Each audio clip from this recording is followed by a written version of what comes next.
Updates and reviews మీకోసం Pushpa 2 movie OTT update తీసుకొచ్చాను guys. ఈ మూవీ హీరో అల్లు అర్జున్ నటించిన ఈ మూవీ రీసెంట్గా రిలీజ్ అయ్యి ఎంత బ్లాక్ బస్టర్ అయిందో మీకు తెలిసిందే.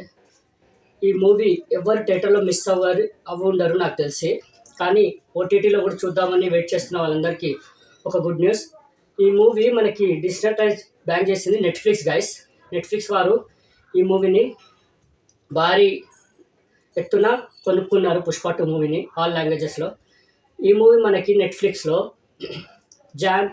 అంటే సంక్రాంతికి జనవరి 9th లేదంటే 14th ఈ మూవీని రిలీజ్ చేద్దామని ప్లాన్ చేస్తున్నారు. కానీ ఇప్పుడు ఈ మూవీ మనకి సర్ప్రైజ్గా లీక్ అయింది గైస్. ఈ మూవీ హెచ్డి క్వాలిటీలో హిందీ, తమిళ్, తెలుగు లాంగ్వేజెస్లో హై క్వాలిటీలో ఈ మూవీ మనకి అవైలబుల్గా ఉంది. ఎక్కడో చెప్పనక్కర్లేదు, మీకు తెలుసు. మీరు చూడాలనుకుంటే చూడండి, క్వాలిటీ మాత్రం అదిరిపోయింది. హెచ్డీలో మీకు అవైలబుల్ ఉంది. ఈ మూవీ వాచ్ చేయండి. ఓకే గైస్, మీకు ఈ అప్డేట్ నచ్చి ఉంటుందని అనుకుంటున్నాను. మరిన్ని మూవీ అప్డేట్స్ కోసం please like, share and subscribe movie updates and reviews guys. Thank you.